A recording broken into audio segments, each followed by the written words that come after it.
Hi hello welcome to post 16. నేను మీ Murali Rapalli. Red book రాజ్యాంగం red book నడుస్తుంది. రెడ్ బుక్ చూస్తే అందరూ ఉచ్చబోసుకుంటున్నారు. రెడ్ బుక్ చూసి బాత్రూమ్ లో కాలు జారి పెడుతున్నారు. రెడ్ బుక్ చూసి అది ఇదంటూ పాపం లోకేష్ గారు ఒక రకమైన భ్రమలో బ్రతుకుతూ ఉన్నారు. రెడ్ బుక్ అంటే ఏంటి? నేను వైఎస్ఆర్సిపి అడ్వకేట్ ఉన్నారు, మీ అందరికి తెలుసు, పొన్నవోలు సుధాకర్ గారు. ఆయన దగ్గరికి ఒకసారి కలవడానికి వెళ్ళాను. ఆయన చెప్పిన మాట ఏంటంటే, రెడ్ బుక్ లో 3వ పేరు నాది మురళి. నేను బాధపడుతున్నా, నేను చాలా హట్ అయ్యా. నా పేరు 3వది ఉన్నందుకు నేను హట్ అయ్యా. నా పేరు మొదట ఉండాలా. రెడ్ బుక్ అనేది లోకేష్ ఇటు చూపిస్తున్నాడు కదా, అందులో మొదటి పేరు నాది రాస్తే నేను చాలా హ్యాపీగా ఫీల్ అయ్యా. నాది 3వ పేరు ఉంది, నేను ఫీల్ అవుతున్నా. సెకండ్ పేరు ఏమో వల్లభనేని వంశీ. నాది 3వ పేరు ఎందుకు రాశాడు అసలు అంటే, జగన్మోహన్ రెడ్డికి నేను అంత కానున్నా. జగన్మోహన్ రెడ్డి గారి గురించి నేను పడిన కష్టం అంతా వేస్టా. ఏదైనా చేయాలంటే ఫస్ట్ నన్ను చేసి కదా జగన్మోహన్ రెడ్డిని వేరే వాళ్ళని చేయాలి. జగన్మోహన్ రెడ్డి గారికి నాకన్నా క్లోజు, నాకన్నా మంచి ఫాలోవరు, నాకన్నా మంచి విశ్వాసం గల వాడు ఎవడున్నాడు? అటువంటి నన్ను 3వ పేరులో పెడతాడా లోకేష్? అసలు నన్ను ఎందుకు అంత చీప్గా చూస్తున్నాడు? మొదటి పేరులో పెట్టలేదు ఎందుకు అన్నాడు. దాన్ని బట్టి నాకు అర్థమైంది, ఏంద్రా నాయన ఈ లెట్టున్నారు అనిపించింది. ఏంద్రా బాబు 3వ పేరు పెట్టిన ఏడుతున్నాడు ఏంది అని అనుకున్నా. జగన్మోహన్ రెడ్డి గురించి నేను ఏమైనా చేయడానికి సిద్ధంగా ఉన్నా. జైలుకి వెళ్ళమంటే వెళ్తా, చచ్చిపోమంటే చచ్చిపోతా అంటున్నాడు ఆయన. మరి అటువంటి వాళ్ళు జగన్మోహన్ రెడ్డి గారి చుట్టూ ఉంటే నేను రెడ్ బుక్ అంటూ ఆయన ఎవరో బాత్రూమ్ లో కాలు జారిపడినా కూడా రెడ్ బుక్కే కారణం అంట. అంటే సాధ్యం సార్ లోకేష్ గారు? బాత్రూమ్ లో కాలు జారిపడినా రెడ్ బుక్కే కారణం. మరి బాత్రూమ్ లో రోజు దీనికి వెళ్తున్నారు, దానికి కూడా రెడ్ బుక్కే కారణం సార్. రెడ్ బుక్ అంటే సార్ భయపడాలా? ఓ పెద్ద ఆయన ఏమంటున్నాడో వింటారా రెడ్ బుక్ గురించి?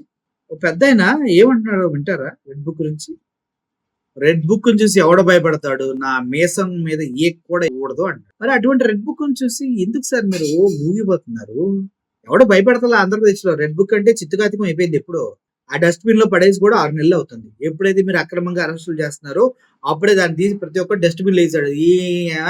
వాడిని అరెస్ట్ చేసుకుంటారు, చేసుకోండి అని వైఎస్ఆర్సీపీ వాళ్ళు తెగించున్నారు. రెడ్ బుక్ చూసి భయపడిపోతున్నారు, రెడ్ బుక్ చూసి వణిగిపోతున్నారు మీరు చెప్పడం చాలా హాస్యాస్పదంగా ఉంది సార్.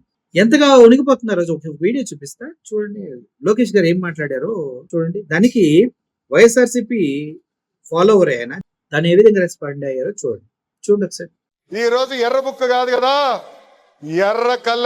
ఎర్ర రంగు చూస్తేనే వణికిపోయే పరిస్థితి వస్తుంది. రెడ్ బుక్ చూసి భయపడుతున్నారంట. ఎవడో భయపడు, ఎవడో రెడ్ బుక్ అంటే ఏమన్నా తలకొట్టి మొలేస్తారేంటి? ఎవడు భయపడతాడు? నేను అసలు లెక్కే చేయను, నేను ఎవరిని లెక్క చేయను. జగన్మోహన్ రెడ్డి గారు పార్టీ పెట్టిన కానీ ఉండా ఈ గుండె, నా గుండెలో ఈ పక్క రాజశేఖర రెడ్డి గారు, ఈ పక్క జగన్మోహన్ రెడ్డి గారు ఉన్నాడు. ఏ నరం కోసినా వైసీపీ అంటది. దీంట్లో వైసీపీ అని కొట్టుకున్నది నరం. తొడకొట్టి మీద మేలేస్తా. ఒక అభిమాని, ఒక కార్యకర్త రెడ్ బుక్ ని చిత్తు పేపర్ కన్నా ఘోరంగా చూస్తున్నారు. అటువంటిది మీరు దాన్ని తీసుకెళ్లి పెద్ద పెద్ద నాయకులు భయపడుతున్నారు. ఆ బాత్రూమ్ కాలు జారి పడ్డారు, బాత్రూమ్ లో చూసుకున్నారు, బాత్రూమ్ 2కి వెళ్ళాడు. ఏంది సార్ ఇది? మీరు చదువుకున్న చదువు స్టాన్ఫోర్డ్ సార్. ఆ స్టాన్ఫోర్డ్ లో మీకున్న నాలెడ్జ్ ఏ రేంజ్ లో ఉండాలి? రెడ్ బుక్ బాత్రూమ్ లో జారి పడుతున్న దగ్గర ఉండాలా? ఆర్థిక సంస్కరణలు తీసుకురండి, విద్యా వ్యవస్థలో రెవల్యూషన్స్ క్రియేట్ చేయండి. జగన్మోహన్ రెడ్డి చేసిన దానికి 100 రెట్లు చేయండి. మీరు ఒక్కటి చేయలేదు ఇప్పుడు దాకా. మీరు నాడు నేడు అంటూ స్కూల్ మార్చాడు, మీకేం అవకాశం లేదు. విద్యార్థులకి అదే స్కూల్ పుస్తకాలు, అదే బ్యాగులు, మీకు కొత్తగా ఇచ్చి ఏం లేదు. మీరు ఏంటంటే లోగో లేకుండా ఇస్తున్నారు. ఎందుకంటే మీరు 3 పార్టీలు కలిసి ఉన్నారు కాబట్టి ఏ లోగో వేస్తే ఎవడొచ్చి రాద్ధాంతం చేస్తాడు అని భయంతో లోగోలు వేసుకోవాలా, అంతే.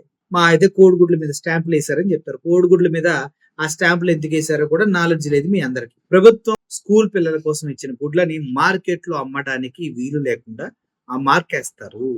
ఎవరు ఇంట్లో వాడకుండా ఉండటానికి, ఎవరు అమ్మకుండా ఉండటానికి ఆ మార్క్ వేస్తారు. అది కూడా తెలియదు మీకు. మీరు వచ్చి రెడ్ బుక్ రాజ్యాంగం ఇంత పడుకుంది, లోపల పేజీలు ఇంత లావు ఉన్నాయి, ఇంత పెద్ద పెన్నుతో రాస్తున్నాము, దాన్ని చూస్తే ఎవరికైనా అమ్మో భయం వేస్తుందంటే ఏంది సార్ ఇది?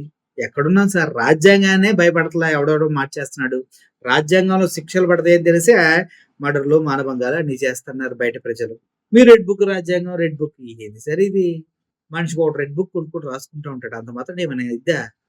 రెడ్ బుక్ తీసి ఎక్కడ పెట్టుకోండి సార్ దయచేసి, అది పనికిరాదు. అయిపోయింది రెడ్ బుక్ వ్యాలిడిటీ. మీరు పెట్టిన భయం అదంతా ఫస్ట్ మంత్ లోనే పోయింది, అక్రమ అరెస్టులు చేసినప్పుడే. ఇంకెక్కడుందని రెడ్ బుక్.